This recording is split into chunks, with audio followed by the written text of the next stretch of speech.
Abusia yamamunyina jo emamunyina kwaba eba power 97.9 kasa fidie so ewon kan Aberese street ena ye kasai ensema do a yensa aka ene ye de som se no nsiabrem Kasiebo ewo power FM any TV SYZ so ene edai na ye kam say Kasiebo ya ye de ebrem no radio and TV stations dodo no ano ewo Ghana ha wo munyina ekutam ene ye de Kasiebo yi ede esom na voter power 94.1 ewo global from wo sharp 106.9 watakra de Sroma 92.1 Krankwanta Buam FM ensu ekutam ewo jase kan jinyame 107.7 ewo Sampa Nananom 92.5 for Afugoso Western Radio 100.3 ewo Elembeleke FM Pazengrigi FM Bole Rate 98.7 ewo Asimfusu High Radio Elbe Timothy Radio Dambai Wimpan Sampan FM o Pusiga Bro FM Wosunyane Sunset e se hwioso Nyansapo ekutem e Shama Gateway e Kwanta South Anapo FM e half Kenya se ena Nyenuase FM enso ekutem bi ma adehyen mu etiebie okwa monone a eye Apple 68 ekurem Virginia that's Radio Italy Adafopa Radio Paris G Live Radio UK OPD Radio ewo UK omunyina ekutem Loud Silence TV Kasiebo namso ene yakabo wa yede so nsema yede bey didi makotre ne Gani amampeni abere chie professor Anaje no pokwa jimade atu dwa sese koba se Ghana fo bi ba be fa kodo ya wo mu atwie ne hwese life jacket wo mu passengers ni be shebie yabo awura mu bia mo awura John Dramani Mahama so ede atu dwa ye se no asebo kan se ente Ghana ene China kita udie no terrorisa edemu no ni nyina be ko zero Yero kuja tabla kwa ya wono susu na yeso afo hwe Ghana aba no ne nsem so no obo Ghana ma mpani aba so se utie nsem a wode ato dwa na no ne na namontu a wotuo di aboa amansakra ba ese fatase ebonise edon kuma womra shebede fie ekere se wo mate so no abokwabne minta kando se huye be November bi bosumi mu anasefo ebenya won sika ose omoboa minority kere se honorable kwabne minta kando boa financial clearance ni ho na yeno na chief of staff here Julius Debra wono so akasa dia to boards ahodo ye da oh my god yankra na afia banwumeku ahodo ano se ho hia se ebra no wo mu nkita odie ene wo mu adwumadie nyina mu ne omre se ho ebete na ye krogen mayemu nwura mu biemu a gender and children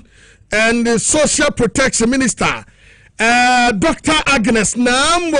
Latte ade atudwa say gender equality ebraso ye wose ye adwuma so afọ wo hwe Ghana ngumesua ene ho nsam sonso de atudwa okira cabinet akotena se wo magye atom esa ketua yemfa ma acheche fo besempem ensiane na chi se de be beboa mo masesam yedie ho nsema konkan na adom kuma na wo mra sebede fie no ade ababe tudwa se sika bi o mampani akufu ado eteto ho no yentua Enfama health professionals no ameswale ensensem aba no amane kyerese court to discharge Daniel Cranton ningina eye afutu efri atene general soye ebae abrantie bi akwakotwa obi ati akwada akra watwanti yakoka yese nadwene mu ka no nkomo no wa Adesma mansem we afoforo pino aka ho anwume ye de somo se no si abre mu aka Kasiebo anwume ko bia da ma odi achi ebo achi dom ne somo na anwume ya sedane bi ko de Spanish garlic mixture and the capsules ebo ama na se atata ye no afejoso tentem ne nyina akọ 3p garlic mixture the best garlic mixture ewo adwama so kese mo so be ye free ho afe little George nso boya me anya kwa mesha kwa plus ne nyina ewo maka chime de Moses de wo mo diagnostic center banti o pese o sese osa o liver o kidney de ka ho nyina no a okọhọ a wo mbehwe ne kama e de ma o afi pa specialist hepatitis B C enu a ha wadwe no brane ahwehwem na afi ehunu ha no pedro emfama mensa ka promo ne gina mo dendende ye nya sanketo abusua twabi na obedi star 274 pe na odo ho ahyem bi MTN free after 1 star 550 hash na ese osusu awramo bi wo be kasa don hwere ya oha bia mechi real estate mine sase ede yi manso na so nebo enso eda from Leicester Education Council say ye manu afi no media bosumi nsia de konfiensia ne yefo meja wo mo na wo mo de wo so metete wo mo kama ama wo manyini abeye enimdefo pa mega cash lucky box star 426 star 55 trebi na unso edi sikapudu haksa mesha and the capsule so de yam kro oboa etu asia kra Ruta natural products will be a malaria typhoid ha no wedrum ewo mo ensem Solak natural clinic de o say ye don kasa say wo mrebo hawa bam ananso sa no hawa bam a wo mo expert wo mo ho na wo so ba doctor de wa bene pa nto de aduro be kan ama no akwa abusu enwuma ko ani afoforo bi ka ho ena enwuma do hwe ba ko mama ye ho akwanya se ye ntena se ne nso mo Kasiebo mu ya wote yankan ayame okumangra di wanf oheneba boama benye mene ama poma checheku afei ensem no kyeremu eni na way afri omampani John Dramani Mahama ho ya wakokopie mu ewo Beijing China jumadi a ekoso no nkomo bebre ena firi wo ababetodwa owura John Dramani Mahama e de atodwa se enche huobe abroso October aboso ne da kwa wie ye kra no na Ghana ene China ebedi dwumason bi a ebeboa ma Ghana adwadifo wo ho ebaben ha won na dwumadi a ebekoso no se obi be kra nuoma ede be free China ebeba Ghana ha no so bi di nuoma be free Ghana ede be ko China na eto eda so e friend tariff ya America ban apagya ne die mu no wo kire sese no Ghana ban ene China ban ebe be di sa dwumason no a de da yentem no ye friend zero tariff ya obia entria he etu sisa nuoma no ano na de aba Ghana beton Ghana so sisa ne de no ano no de akọ China akwakoton a yemfa etuo bi a ye tariff no yemfa bi emfa entoso na wo se emiamia saa de ebe ye adwuma pa ne bi eye exporters eye Ghanaian exporters no wo mu ebenya saa emfaso de bi afa agro processors wo mu so benya bi ena manufacturers eno ebeboa me yatumi atetre ye dwatonde mu ene yakoba de ne nuoma nyina sa de be jojojojo ede ama entiade bi a wokra ede free wana so de free ade ko no ho nyina no de da so eye zero a ebetumi aboa ene wo se enye wenko amama mako aduonu miensa 53 African countries ena sa zero tariffs no akoso ye betumi aboa ma ayanyokofa ya ewo adwadie mu eche Ghana ene China entem no no manyina betumi aye kama ede amayen ora John Dramani Mahama akasa. Between 2020 and 2024, China's exports to Ghana rose by nearly 46%, while Ghana's exports to China increased by over 11%. China's decision to grant zero tariff access to Ghanaian and African products signals the confidence in our partnership. It opens vast new markets for Ghanaian exporters, agro-processors, and manufacturers. And I'm happy to inform you that we reached agreement in principle, and we have targeted the end of October to be able to sign off on the zero tariff principle. I wish to commend the government of China for this act of solidarity. We are all aware that the multilateral rules-based trading system is being upended by unilateral slapping of tariffs on different countries. This is the time for us to solidarize. Ghana man Penny John Dramani Mahama ena yatenenken. Yabasha na watwe wie ne atiara wosam edi free crash west mansini ni mo ewo my Ghana otimantem ni mo ba ye kire se kodu obi afani pa bese duonu akwade an ebutu nsuo ni mo ama ekwawi ache nipa bese du nsie mudodo na aye mofra wo mo afemu ahwe wo mo kwa na ewi ache mudunum ni ehu wo mo ba ko akade mpanifo kire wo muguso aya wo mo hwehwe nsuo ni mo se wo betumi ehu ba bia na mu akwhye na etumi akire ba bia ofiri na boa ama ne manyina tumi akonkan no na aka ho bi ama enanopai Ghana mampani abedi echi professor na anaje no pokwa agema ne dom wo mo etu anamo afri nkran ya krache ene ne mpota mo wo mo di omani akwhwe ho ya ba bia asem ni si ye eye okuma ene edebube wo mo di omani akwhwe ho ne ade hye wo ho akwakodi enkita ho ne no mo ena professor na anaje no pokwa agema dia tudwa ya wo kire se wo besre wo mo akodo no wo mo wobie ya wo mo de fa passenger force se ko ba se passenger bi ba no ba be fro kodo na ya wo mo hwe se live jacket ya se ko ba sa asem si ana obi to nsuo no betumi abɔ no ho ban no wo mmere sɛ saafo no nyina bɛhyɛ bie na aboa sɛ de bɛya wo betumi abɔ mo ho ban de afiri saa wo haw no emu na ensema hodo no bi ya professor na anagin opoku agima wo de tudwa ɛwɔ saa a probo ni mu bi enie ya yɛsɛ de bɛya ɛdan a ɔhaw de etimi ba to de bia wobɛbɔ ho ban sɛn bibi timi ba na enti ahweye nso de ye ntimi nka sɛ ɛdɔɔso emni bia na yɛhwɛ yɛbɔ yɛn ho ban nkakra enti yɛrua na ba bɛka enoma mo de atoto akwa mu ne ɛbɛsrɛ na yɛn nyinaa yɛmmoa na saa ɔhawi anka nkɔ fam kra na nyira ɛsɛ de amesesa kae obi nso na adwuma no na adwuma no so ɛho hia wanya sɛ adwuma na yɛbɛyɛ den enti na yɛnso yɛwɔ aban mu na de ɛsɛ sɛ yɛnso yɛyɛ ɛne sɛ ɔhaw bɛn na ɛwɔ na kwan mu ɛna ɛkwan bɛn na yɛbɛfa so saa ɔhaw no yɛbɛyiyi efiri hɔ enti yɛbɛsrɛ mo ɛno yɛbɛtumi ayɛ na ɛbɛdi mu no na gye sɛ maka yɛn ho Professor Anaje no Opoku Agimani yete so okasara no achi no ogina Ghana ya mapani Yero John Dramani Mohammed nim dia tu dwa ya wo kyese ade hye ya wo mo hwere won mo nkwa no wo ma yi ho ka aban ebehwe se wo be efa ho ka nyina da na no nkoda nche no wo de 2 billion Ghana cedis ko ma wo mo sanso na life jackets na makomako ahensia 600 wo de niam ahodo ka ho a na nyina wo de koma ye se wo mo nye na emo abi se de be yo how bi atete saa ne atoye nchem bi atesa no ye betumi ahwe ne aso ano e wo mpotem ho bɛsrɛ paa yɛ pamukyɛw yɛnhyɛ na ɛwɔ kwan a ɛbɔ nipa ho ban enti sɛdeɛ msesa kan yɛ no sɛ nsuo no so no yɛ different kinds of transportation enti nka wo a moyɛ trɔtrɔ ɛna moyɛ bobo yɛ ane ade wɔ nsuo no so no obi bɛtena mu a na yɛahwɛ sɛ ɔhyɛ bi wɔhyɛ wudu a na wayi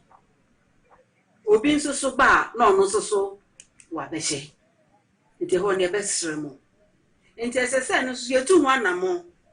na kakakra we ewo han de ebeya bi mpo beba beka ho de ebeya wo mo ye adwuma trotro wo ensuo nani no wo nso ombenya bi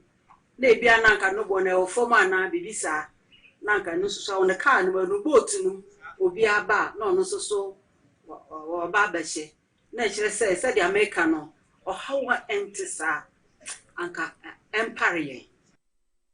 Abusia Professor na Anaje no Opoku Agimani ena yete so wode sansem yi etu dwane wa bra na wo wasa probo ni mu no na mrahye bedwane de ma de hye wo krache west abato mpeso ane so wotimantemo Reverend Helen Adwantoso na ono so ewo asie binam so bi emo de atudwa wo che so no akwa mrahye bedwane yo mpotemo no beye de obetumi bi aboa se de be ya sa ha ye betumi ahwe na yaso ano na wa bra wode sansem yi etu dwa no na akra kofida akodi achebi enti semi wo ntoso number 12 no ne nyina no ode eboa bi se de be ya ensakraye ebetumi aba empotem ho ena no ena amanebo bi ebetogwa na amanebo no erichirem se mebun animofre bi atua nananom ensiedo ewo bre woritwa nsukase eno ewo okuma kopim dobume eno wo krachi atoye mensinuma ewo oti mantem emo efe na hwiremu yafo mpanyefo ene atoyere chem bremu abuafo wobekire yen adeku deporting ekofa bai ensu na nkasa nsusu se ne yete no yen ehu se kamia se wan a wo nam so de biara da no ai se ne wonni ne obro ne friend se life jacket ni bi wode befa ensu ni so ene nam so asa arehu se me esie bebia no mayasi se yehwe a nkola anka betumi afọ so akọ nye eka me no kra nkola ne ntie nye school no moko ayi keke awfo aja omo ofie you see nti no access route die anka eboa pa aba ye hia boa fe aba no ho me ameke sei e masem hia pa nti enya sem nyina na eka nti yesere enwechi so yesan eni no ekasa ye ochirim se ne aba no e de areho abre won nya me hwia free aba ni nche no nya wa ya ma me aba he ye da na sepa nya me hira no onfa mo ambre mo hunkola bebrebe yi bebi ayeti akola bi ba be MP this chief executive ni ho asefo mo mboa ye pa na ye bre abamu mpanyimfo titiriw na na ye ne mo Erika say no arahosem esi no won abepuem wa hanom a wori ba behwe adwoa Helen ntoso ono nso one ni team no won abepuem e wa hanom a wori ba behwe nea esiye ene anamon a aban no obetu ede afa ho nadmo director general and do what ye no one transo kra wo bay wo de 400 life jackets abre say ye de be ko bebia crossing points bia won ni achiche ye nua be ma Ibrahim Mahama and do what ye and offer me then ye hear so nadmo or the relief items eba but ye hear life jackets abusia we ya manebo ya akra ko fida ko e de free cratch west ebai ya troso abawura mu a enra ono abokobena minta kando ene sentwefo atwetwe nkomo e wo man Ghana mu efa eye health professionals a e wo Ghana hane anesefo a won sika akam ya aban no aye crowd so betua e de amomo eno wo de atudwa na ene edei ena NPP amanyokuo no rank member e wo mrase badwafie Dr. Nana Ayu Afriye e de ababetudwa se wabro mampani na danko akufado ewo ho no wo foto bi e de to ho yasa foto na wo de oboye e de to ho no ebladu ye wo se any DC amanyokuo no woginam na wo yi se sika na ewo mu ni bi wo de etua eya health professionals no wo de etua omuka na eba no sa no a ebetumi aboa ama ahoto atumi aba wo se de atie ni wotem se sika no a omampani akufado eyi e de to ho no se wo mu de wo nsabo se sika no mu na wo mu de etua wo mu a ebeboa wo sesa sika no wo mampani yi to ho se health professionals ye a doctor for a nurse for and a pharmacist enti and we says kabu duo no e de esie enti se bra bia duru na ho kira ba ye nyi sa sika bi na yemfani sa adwuma enu nti ne yi to ho no yemfani. You throwing dust in the eyes of the people. So government created a mess. And they've seen 10 months is caught up on them and they are fixing it. And that's when you take political decisions. You see, the minority, we are a reasonable minority. If you remember when the nurses went on strike, the leader is here. On the guidance of the leadership and the committee, we resolved that it was too early for us to support a cause. And maybe they may have to be reasonable to government. And that was because government is continuum. Regardless of the clearance they had, all this payment dates was approved in the last year. Understand government a bit and then be merciful. Go back to work and negotiate with government. The minority was so reasonable. And then the nurses saw the need to go back to work. So this is a reasonable minority. We've given you the opportunity as a government to find your feet in the first year as much as you can. And we have become so not too political with health. But you are dragging us in. It's the same thing that you did. You were so political. In 2020, the nurses went on strike for 3 weeks. Then in opposition, the NDC supported them that you should stay in opposition. They should learn from the minority. Our position in this year has been that it is too early. So we extended a goodwill, not because of the NDC government, but for the Ghanaian, whose life will be lost. And when the nurses are fixed, at the end of the day, what happened to the life that is lost? That's how. Afijase asokore mrase bedwani Dr. Nana Ayu Afriye ene yate ne nka no owie no wode etu dwa se ono bo kwabena minta kando ne kasa mu no wode tudwa se huro be November bosum no mu no chase no first no ano adokotafo a nursefo ntentu osika e wese omo nsaka yo ma ye adwuma bebrebe ye oso omo nsaka omo nsanka nyina no omo sabeka afei omo adwuma chase omo ye adwuma ni nyina rekwatua so no omo sabeka betumi aboa amenu omatumi akoso nursefo be 6500 de obi an sabeka ni sika ama erije atumi aba naso asemi mu ana Dr. Nana Ayu Afriye ade babetu dwa se wono abukwabra minta akando obowa kapren ho deska no kofa no wan what say wabra NDC amanyokuo ewo ho no anaso mo beba kra no na decision a wo madikan ateki ya eno no aye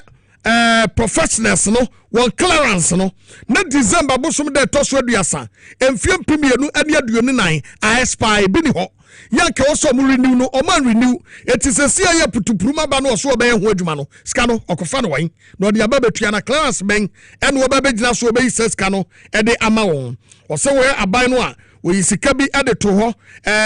ya na 15,000 health workers e wo se wo nsa eka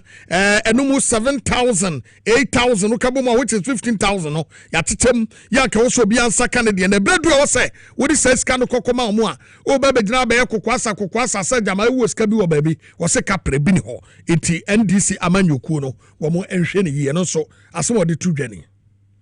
This financial clearance, which was issued on the 17th of July,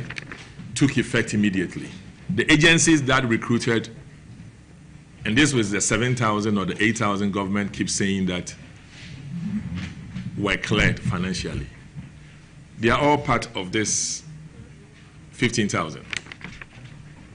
Now what happened was this. The Ministry of Health, which is responsible for the teaching hospitals, recruited theirs. So on the same financial clearance, last year, they recruited theirs and they were paid 5 months. So all those who the ministry recruited with regards to this clearance had their 5 months salaries from July, August, September, October. Now the difference is that the ministry was able to do its validations and they did it spot on. However, they also did that recruitment before 31st December. Now,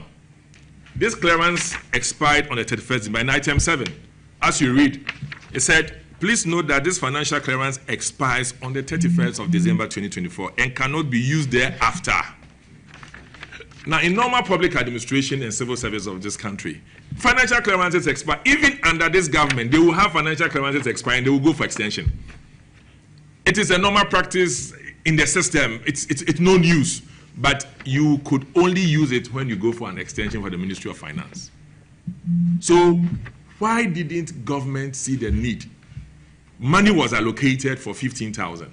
You came in 7,000 or almost 8,000 had started. The remaining were employed by Ghana Health Service, albeit they were late, but they were at post.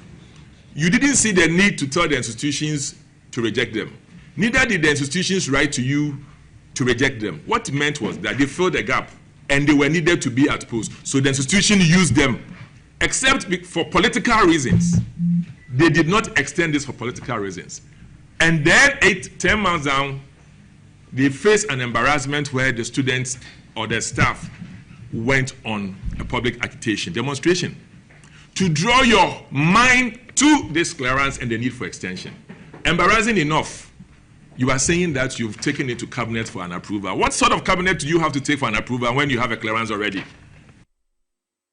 Why are you doctor and I are free and are you a free and yattering canunti? Asamno ena wabiabiemu ede atuono ni ebo ya mwode se sabeka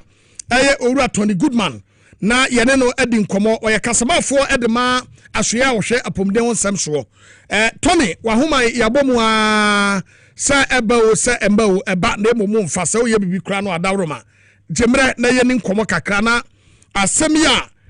doctor ayu afriye wode atodwa no yamyabiem kakra na se de ministry no mo san asom afa yerbeso ho yensa ebeka Tony Goodman a yene no ebedi nkomo e de afa ho yento aso na yenko yenimsofo yo hwamano ne ene honsam so yera Samuel Kujeto abla kwa wakasa e Presidential Investment Forum ekoso Beijing China enebna de ya ena ekoso ho ena odi atudwa wo kire se de kwasem ne wase e bonsam hia e de magane mampani yera John Dramani Mahame sanse every January bosmeda ya na etosonso e de ne to ka o magana benwa so besi ne adwuma papa na bono e yedutwam kura wo sensemo e wase nyina yede da for man we sanse adwuma wa ye ne adwuma ketwa na nyina ebe ya dansefo se niema de wa ye bi oba ya kandi niema pawo da na die e wo Ghana ene wiase nyina no e ya de a ese efata wo to de kase so no wo kyerese ye ka obi o wani so ade hunu a won de oba ye no hawo wo ho ene wo hweso obeso ano a wi Ghana ma mpani Yera John Dramani Mohammed gina nkyanya wonya ne seso e wo babia adwuma no a ye de hye ne nsa Ghana fo eji ni di ya wo de ma no so meye no ye no a ene wo ye ne pepepe e de aboa se de pe ya nkan kro beba wo se ne wo hwɛ o how ni bi obeto ye economy say na atete na apra pansam ene Ghana ma mpani adaro ma waboa Ghana economy ni niam agina yie eba nwumasua so ye say ye na nko yie nanso opa mpanimfo ma omkotena ho hwɛ ye no ene nwumasua ekoyie pa apomne kra de ye nka eho so no obo adwuma ewo ho e say wa fixia ba na no kra de ne Black Stars ko ye wo ma qualify ama World Cup 2026 ye ko bi ni nyina akire say mampani ye John Dramani Mahama obo adwuma. Assuming the presidency, he is fixing all the problems he inherited. He's fixed the economy. He will give you the details of that. He's fixed education. He's fixed healthcare. He's fixing infrastructure. And only a few days ago, he's also fixed our football. Ghana has qualified for the World Cup. So the visionary, problem-solving President John Mahama is not sparing any sector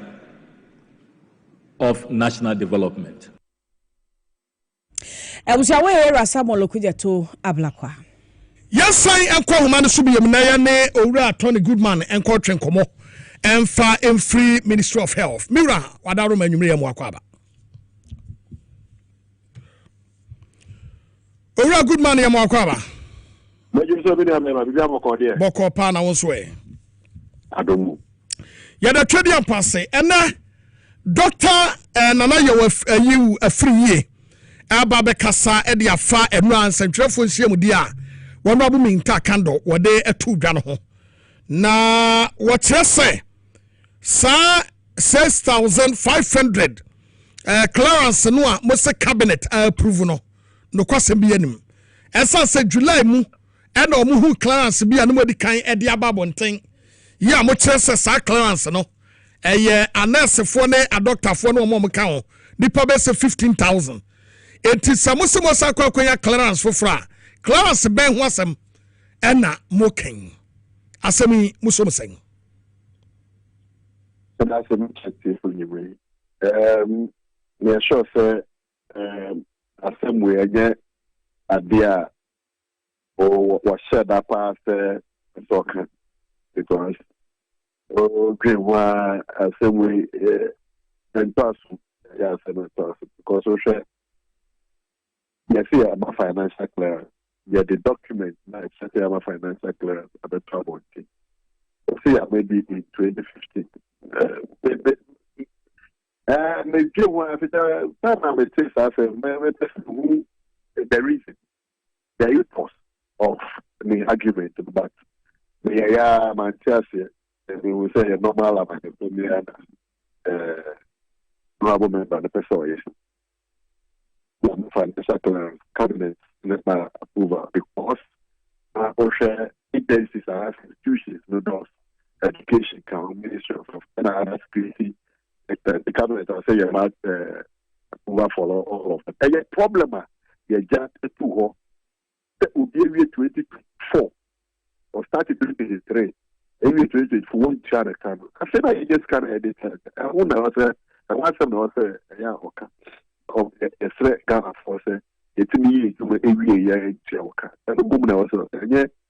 Effort that Minister for Health put it in the financial clearance. Was said, yeah, but yeah, some be so with the young by a group, and yeah, brony in your ministry. Problem now is that we have a dose. The issue back. Was saying added to just say, woman penny could for the Bofutu be at ho. What Chester will locate fund be added to her health professionals, no. Muntri omaka from that fan. Edia fan who asem. Ana no okay na sika se ne dem. Fan de ni. Sai o fu to we be have bia ne. E o di o get fan ye wo fan yo come ma care fan di. Fan do be di. Inti na ye na me check the SK you never find because yeah the say what we do my own people have and say hospitals. But you can not motivate yeah. I said, because everyone who left from the right. I said, you start seeing it. Your car will remember, and then help focus for you trouble or demonstration. You tear some to be and now in your financial crisis, honorable member of parliament, the president. May I short say, okay. Serious discussion. Yo. You're a good man. You better say, near the sea, be any besaba on China, you didn't come from. You. Out of 4, Tony Goodman, and I yet and can send a woman na emu etwetwa crack the name. As some tintin tietie nyina say. Medikai ebisa no efa sa foto ya anaf ya financial clearance o makwa konya no ya doctor na ya ofiri ya di tudwa say bibia sa eni ho no ene wo se ewo ho esa se anasefo ekura ya ye kom ho asemi omo no form esi ho omo tu omo ka ama abai foforo aba betuntie no ene wo so omo ka ho asem na wo nsem omo na nam omo keka ne de sabio wote ase a enye yi asanyansa bia enim etie no oka ho asem ena me sai ebisa no se doctor na na wo free years ade to dwa se o mampedi akufo adobɔ fotuo bi ade to de friend fan nen obo bi to ho sika no edem bafu omunyi no mfantua na sefo na health professionals sika na omunya asefe no mkwakɔhwɛ financial clearance no ena owura Tony Goodman na kyerem se ampa fund bia na foto bia wo kroba bia no ewodin get fund ni we fund ni mama care fund eno so ho eti fund ban eno mo kan wasem ni din de sen sikasa na dem womra bonten emeka na wo bia entie na wadie asa gro bi eno mo die health professionals and health ministry no omoni abre yo mo ye professional job enti omo no mo nye ready for nkwala gro iti woni na nto nchen na omonye omodwuma ma anije entumi enkoso iti waba tuagu na asama mampoma de tu dwa ye ba wura mu ho owura John Dramani Mahama Beijing ya woni nam ya no wakɔ no enyo no nko ena koye onobo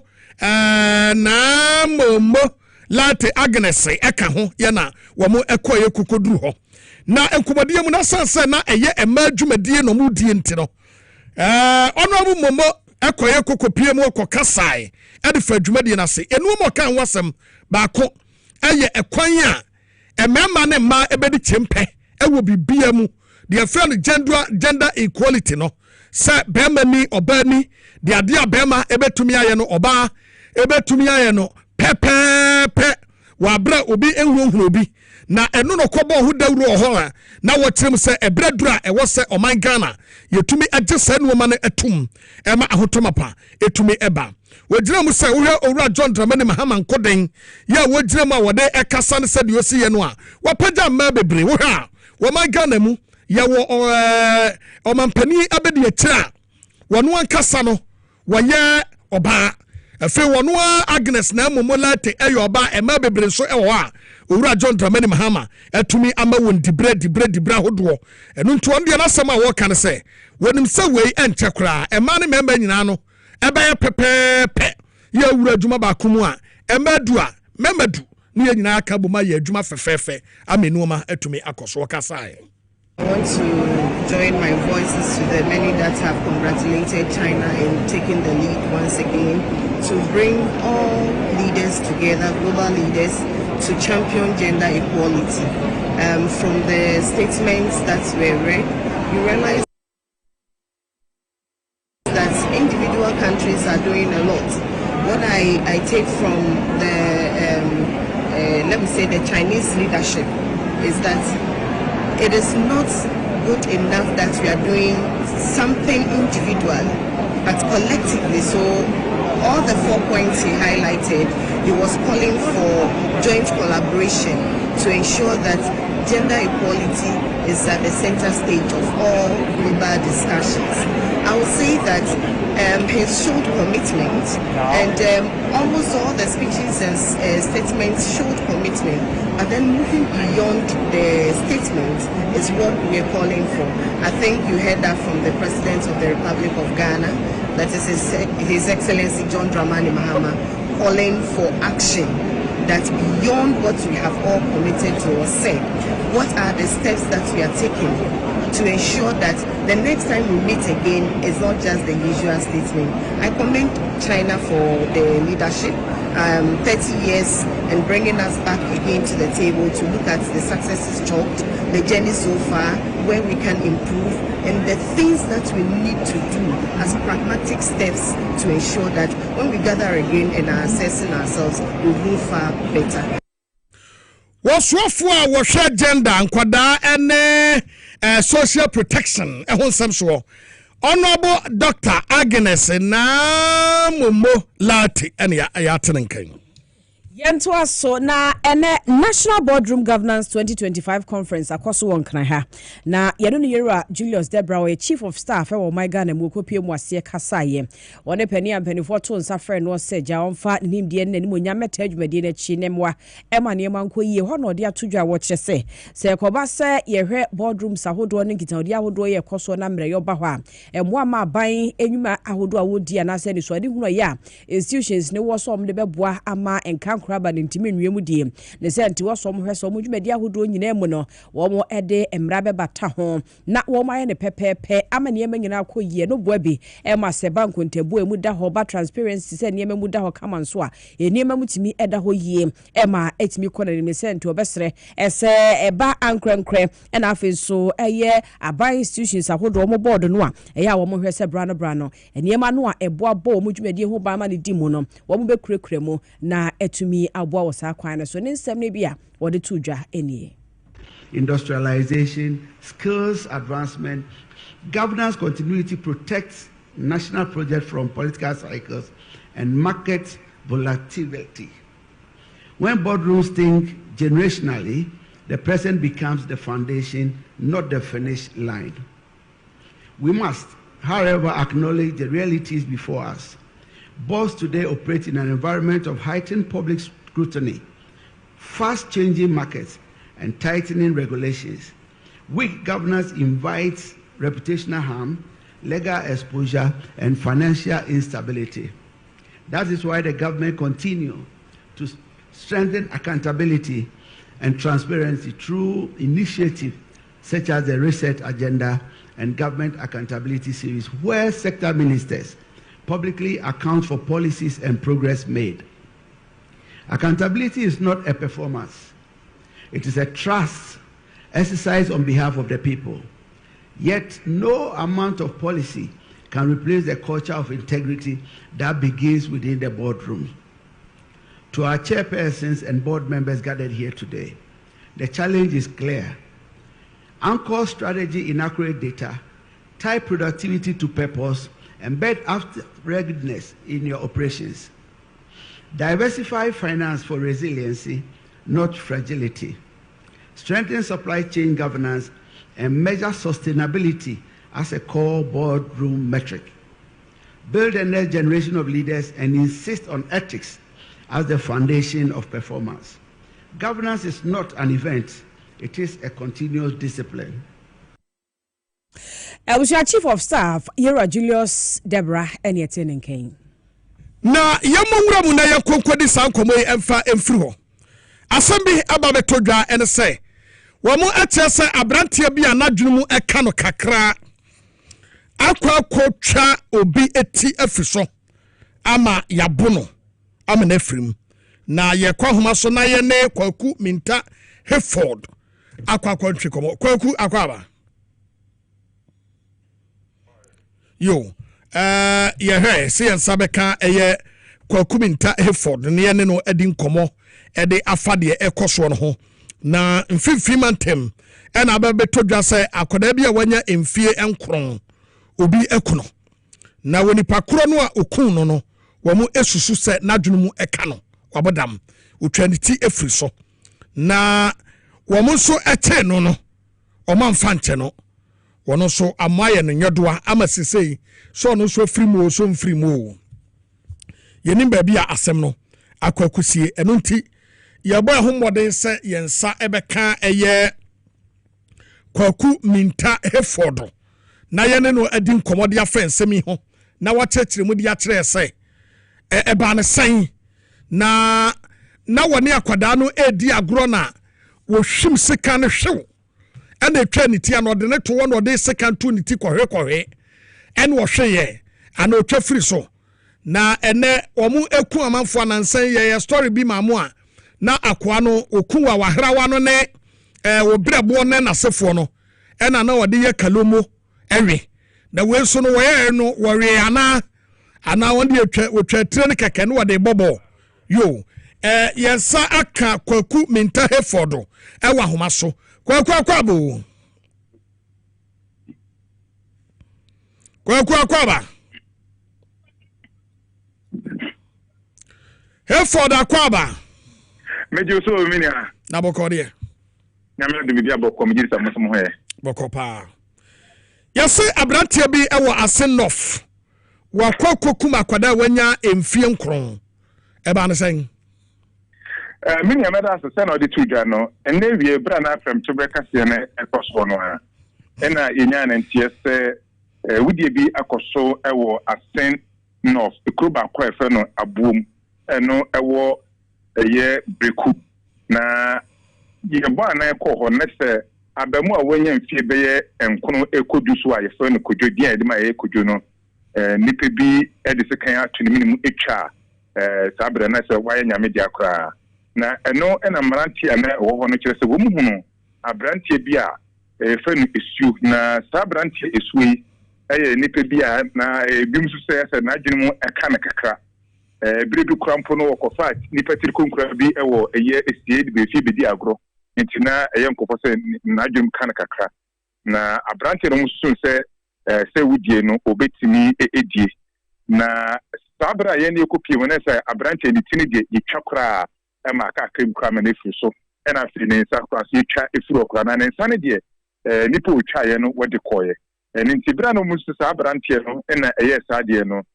wo mo ye sende ombe dinechi nti abrante no nso efirimu ko no anifie ti wo mo koto hye no so ofie wo mo koye na tse moja ayeye ne nim kakra ofie ne mpoda so beshit no na moja kakra yin na fe ntade bi on so moja ayeye man nti na ma musu se abrante fe esui wo no ena edi sa ewo no nti wo mo twen no aba abonti nti wo gen ho aba petemu kakra no na okura sekan enti sekan no abrante esui no ankasa ede sekan no etwa sebebru ne ntohe a watena form ye se wo bi obebe ni bia no wo de sekan no ebetwa no enti mrantie no wo mo ase wo ani aden kakra no na wo mo so ebo mo de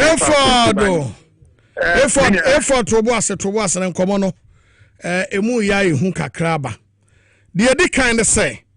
abrantie efre na asuo no yankoto de se otwa akwada ni ti de yankoto no oman koto ne se otwa etire no nemom watade nipa spare pass di agro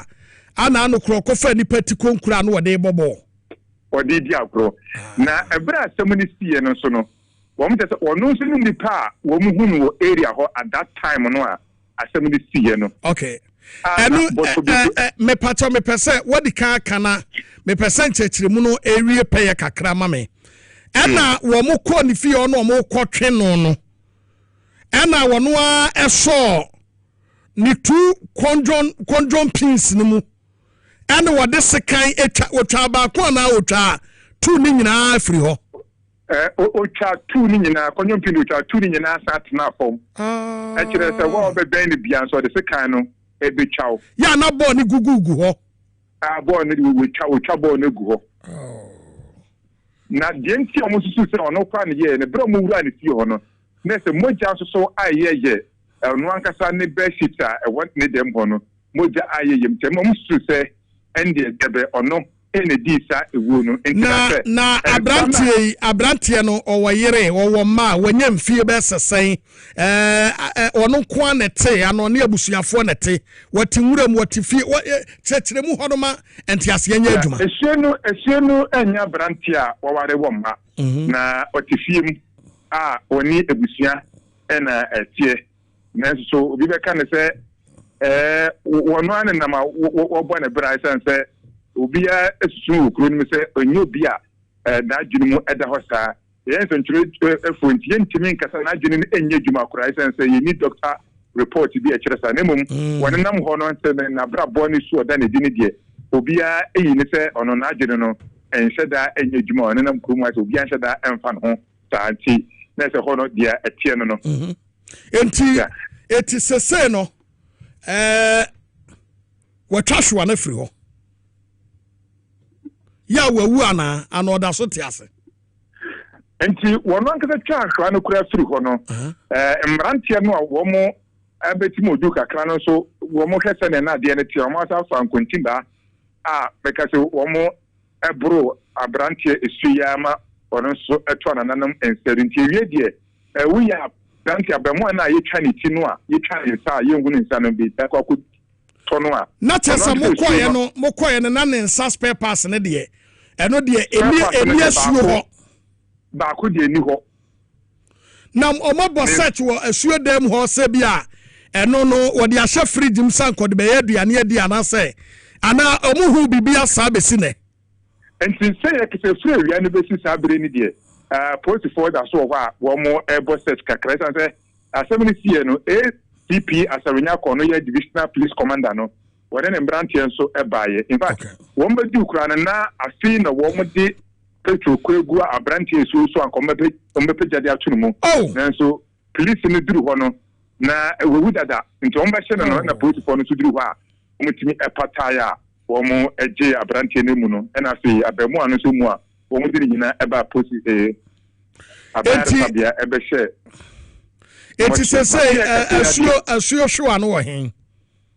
anti asuo hwa no so ɛgya sɛ yɛfa mu no deɛ yɛbɛfa hwa no aka homa na yɛ complete nti hwa no so ɛhyɛ fridge ma ɔno so ɛgye na home eford enia eti ana no ti konkro no so a asuo kɔfa ba fie no ya na wɔde edi agro ya na wɔdidi agro no eti konkro no mo yɛ ne den we na ti konkro no de eja wo mo efampan man ono akoto na de ekone ye eja ono na na mesie ho na nam so otan obi edidi na agro be fie yes you atiatia na de sesio mo so efan man de kwensi abre ka se de eso se frigi mu hwe ono so mo de akeka no ho na afi abemu na so ne kodwo no so ono so ehwe frigi ma ye ka se de post fogu so mo ye omo bo se be a bi omo hunu ensa no so be bia wo de koto ye se wo mo se na boto esen ho a wo mo hu bi de fire and sand ko fie nti fie no mo ko hunu mo ja se ayeye ne mpa so na mo se nde esu na ine bi se na se eneye benada akwada wanya 9 years so nko school ti se ye ka se die se memo no mo bi school ncheye eni nti aye bra na news no koso no a ya from tobre news no koso no a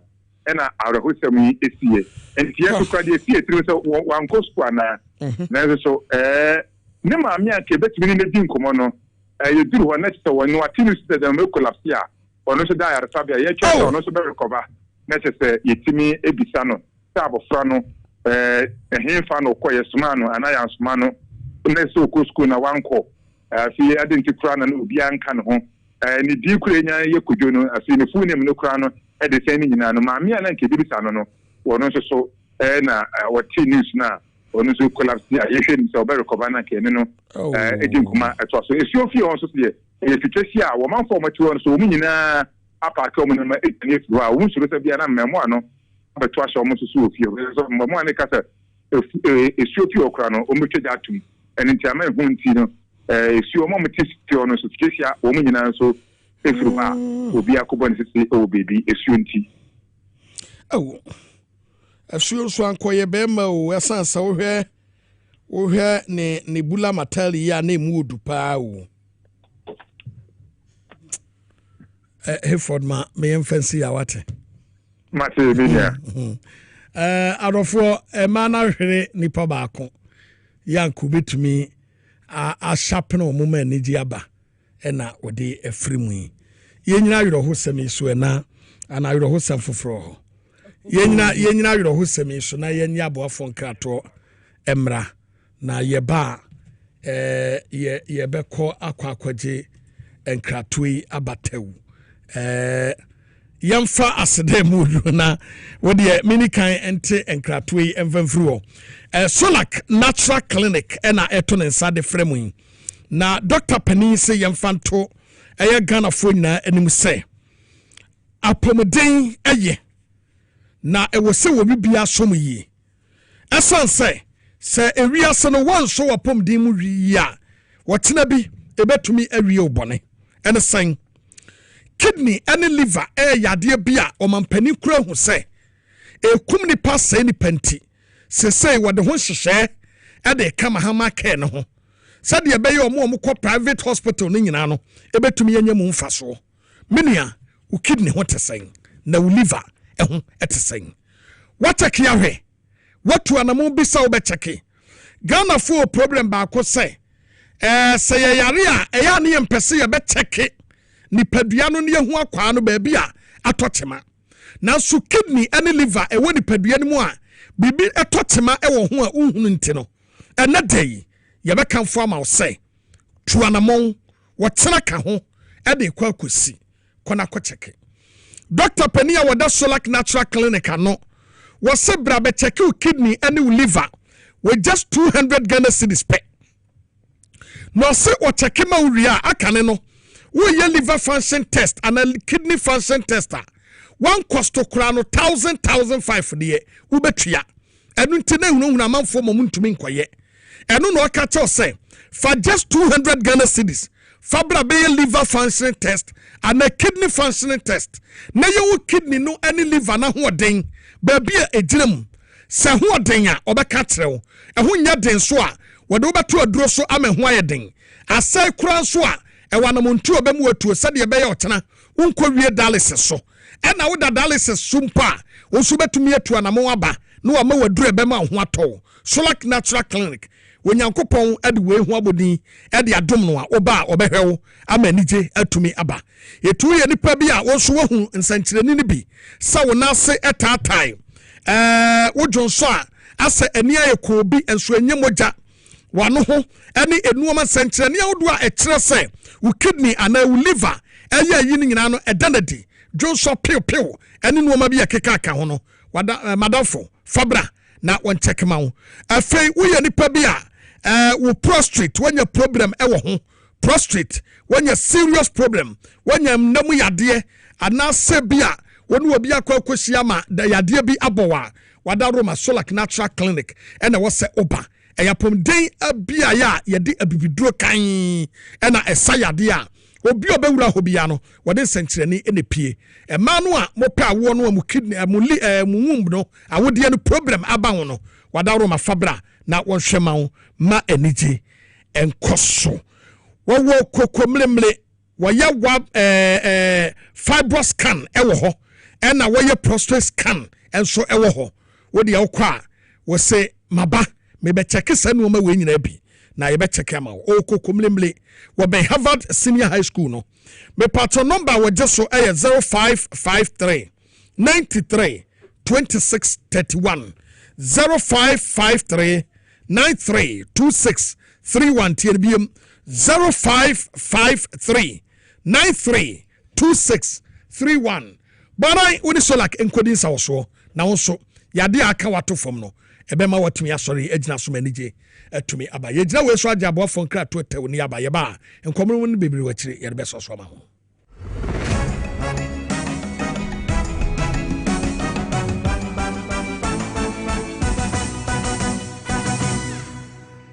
na ɛdeɛ na ayɛ wo bɛyi a ɔda fam asɔ ne yɛfunu mu emunum ni. Oh, Mr. Entry,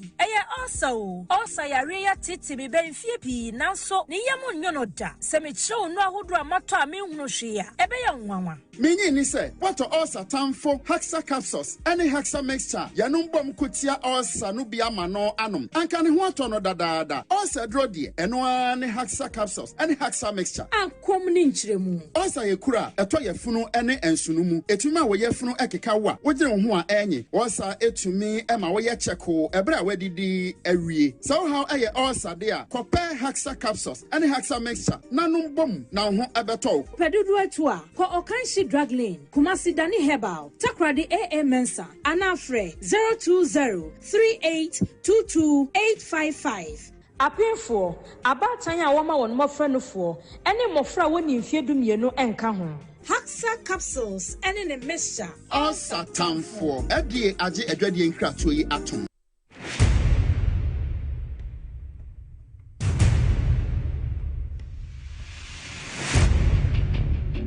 The average human body mass should have at least 60% water for optimal performance in any physical or mental exercise. We can help you maintain it naturally.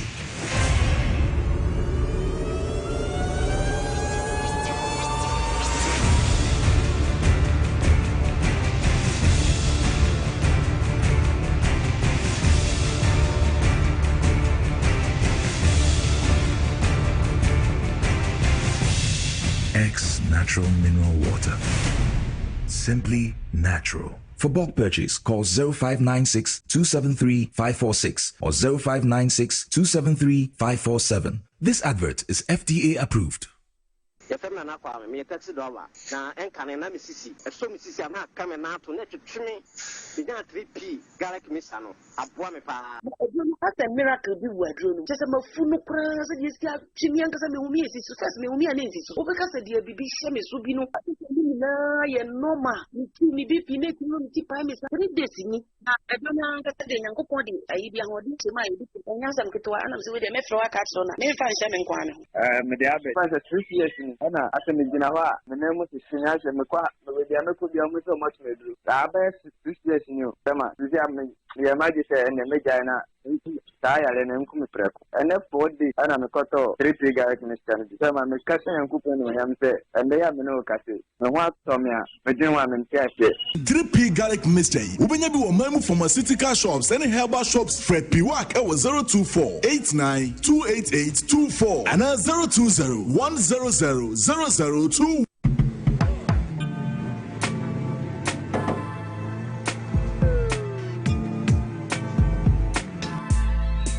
Welcome to AutoCheck Vehicle Diagnostic and Licensing Center.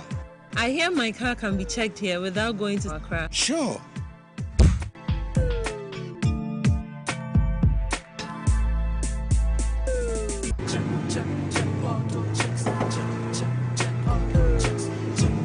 Emission, check. Alignment, check. Brakes, check. Visit AutoChecks at Koforodia Aquadum Road for the roadworthiness of your vehicle, from saloon cars to heavy-duty industrial vehicles. Madam, your car is now ready for the road. Thank you so much. AutoChecks, check. AutoChecks, your safety, our priority. Check, AutoChecks. Ade, Timmy Sissy, a tree farm at once. Kutudri, at the common as a tree me farming tinim. Jemisha, and the mensem, Missemuya Mushishi. Na I yet titriti, I mean, who I mean yet. Jemeba. Canena me how one know, cause it's a mission joint fortis, and in never life. Who don't pay. And no wapos way ya we yano, 8 joint fortis, and no quack way muchma. Not the atichima or hobiano, is his Winsina, a mia we ya. A church show a few sissy, and if I would trust Siano, 1 9 and some as she show a yet Nedro and in never life. Joint fortis and in never life, and one in my hotel sword. FDA, I did the Encratway Atu. Miss Minanano, a group pass up, I've been proud to be doing. As for me, I take very good care of my grandkids. Ye dear grow, na yes, sir. A room maybe crana, me bano timide, or maybe gumi so weekend. Hey, remember, I don't think I'm a catcher or say, Yano, Medi, garlic capsules. Posso, a basis so come. As I stand here, my doctor said my whole system has improved very well. Medi, garlic capsules. Yes, Medi, garlic capsules. Medimosis garlic capsules. What mamoja dini paduanimu efrusani ye. Na esiesie obani berima mahona wonding. Ubenya edroi bi ato omanyimu pharmacy stores freyen 050-349-4885. Edroi enye mamofra enye ndi mfie dumienu. Apemfo ene ema emanofo. Medimosis. Who ni how FDA ajijwe di nkra tuye atum. Hi,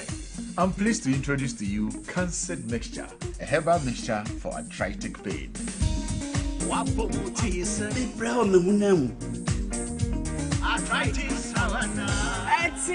me. Cancer Mixture, no, Cancer Mixture, no, Cancer Mixture. Yerba Biana Nudruo, Moria, or arthritis. Cancer mixture, obey your juma when you put it inside. I'm a place in the grand. And if you do Vienna menu,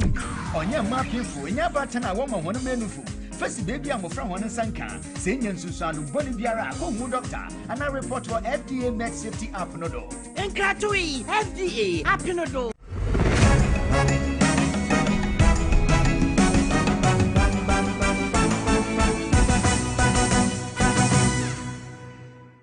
Say Emma Makwaba na Kasiebo yi yemfa osono die baako entwam tew na afi yensonko enwa ene ye mu edi nkomo se DC yo namdam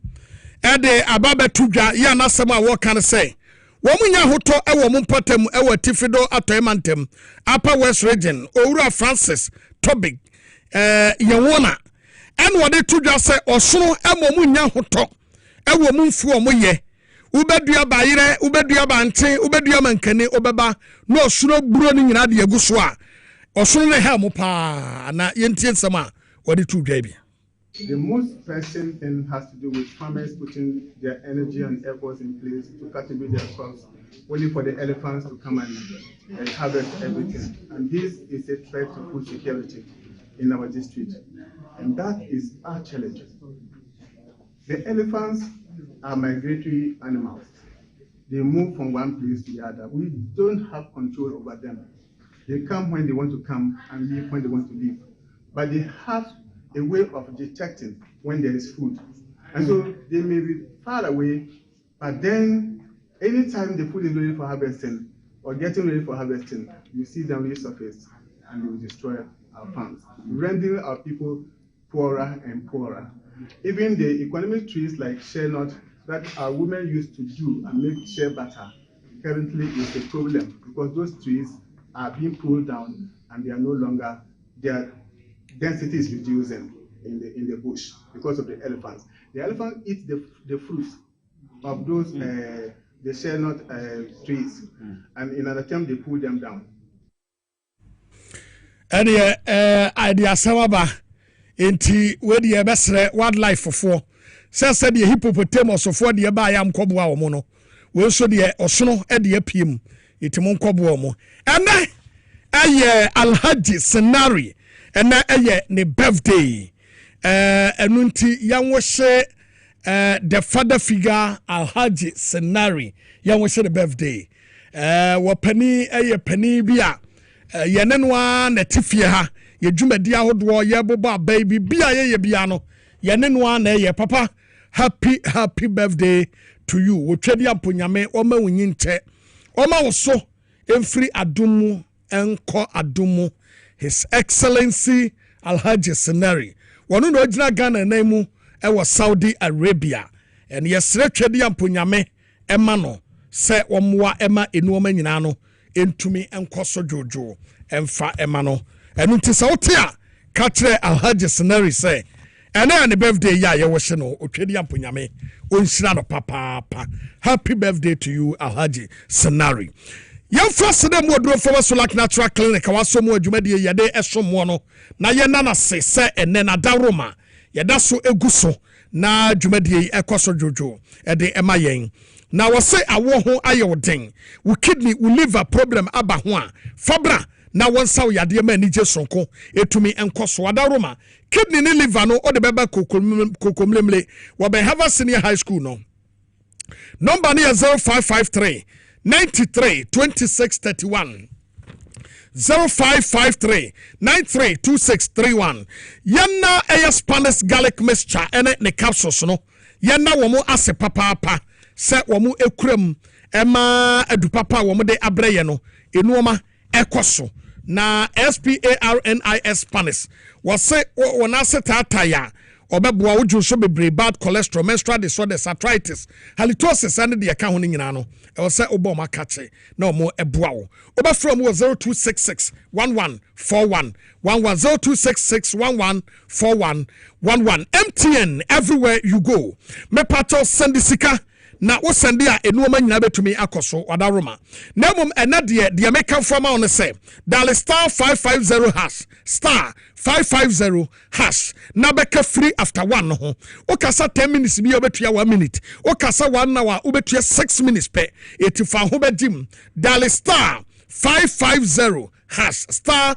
550 hash MTN everywhere you go. 3P garlic mixture Piwak natural health and wadi adu papa yi ede aba obabua manije etumi aba so etu adaroma uni Piwak natural health eni ensawoso na penaduro ni bi wapono waposo ye we ya stress ena ehaw anaso peso siesie ni padua no ma no manyina etumi koso a 3P garlic mixture eni edura wonoma ebeboa wo fra Piwak ewo 0248 928 824 0248 928 824 Little George Health Shop Otondro na edro bia wanante watintin pebie na unya bibia no frɛ Little George sesia no bema obi amwani age edro bia sɛ na ye dro tete edro bi usia no waka mu uhwe bi unya bia Little George ena wasa ofrɛ no na obeboa ma onsa kama nije atumi akoso wo watema community 5 for se preview be roundabout any presby asafo ntemu a the number is 0243 140 213 0243 140 213 Medmosic Diagnostic Center and a Ephraim was say young fantomanim say your liver and kidney function test, cholesterol profile, full blood count, prostate specific antigen, urine analysis, blood and urine culture and sensitivity. And the breya ekaho. What the answer be tuana monkeke. Na test be a sekoraneno. Obacom Medmosic Diagnostic Center. Na wako akwaye. Wawa Adentaberi on the police station the new headmo. The number is 0244 068 447. 0244 068 447. A power specialist Seba Hospital. Mami akosua dia ya de jirika jiri member draba. E ya num sedro ni bi we bema ya kasa bema mu jirika jiri ana beboa wo. Wonum a wankasa me say yes, manuma du papa e betumi aboa me magina so ache. Edro ne ye wonum a e befa e bejew amanije atumi aba. Frɛ no e wo 0244 54 44 42 0244 54 44 42 Mensaka we aye power mensaka jackpot no ya yeta erane amanfo edisika no we the normal one no utwa kwa 5 cities bowram ma enije etumi enkoso wo dia so be dal star 274 hash star 274 hash na wa bowram anwumrei wo betumi edisika enhyehyɛ kakra ewo ho mekan from Ostek real estate be ma nsase a ne boefo na nsase no ewo dodowa ayi kuma asebi doyumu afienya de wanya ene Shy Hills ensase bu afopa oni ninsa oswo ne na nso be ya sase wura na wanya sase e de ato ho wo line a wo frɛ eso edi wo so ma unya sase ne bi 0244 684 069 0244 684 069. Let's talk educational consult. Akwara wanya 6 months to 6 years. Maniko school ho. Nani jebeba. Watch entrepreneurship, reading and writing, personality development, IT training, creativity and exploration. Ningina no watch ya den kwada no kwa anije etumi ba. O Tesinugwa Estate Mango Street. Wabelejo Kuku Municipal Assembly no. Number ni 0249 069 821. 0249 069 821. Woba to me when a big tonight. And one say, Obedali star 426 star 5 hash star 426 star 5 hash mega cash. Now also ube wini sika up to 500,000 Ghana cedis. When mega cash any in Sawaswo and then ya ubenya 6 boxes select bako and one sika bi ombiano one kasa wodia kaise and shishe kakra ewo ho haksa mixture ene ne capsules eye osatamfo haksa ne mixture no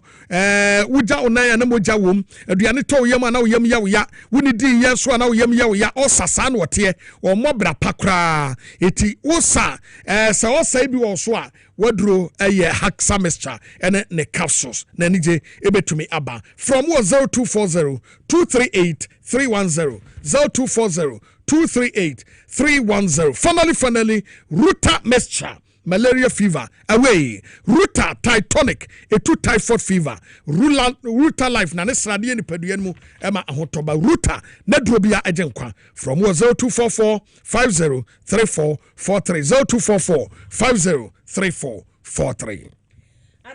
Jina we sona ene nwumen se bodo aye bo ano de be so mo say no nsi abre mu akan kase boy de ese da mo nyina sese mo bo aye na mo ne etena me so mo Facebook fo amode adwenche ba ye da mo ase bebre crew ni nyina ya mo so bo chidom ye da mo nyina asese mo bo aye mo asonfo nwumen eye me ama poma checheku mene ohene ba bo ama benye ye da mo nyina ase nwumen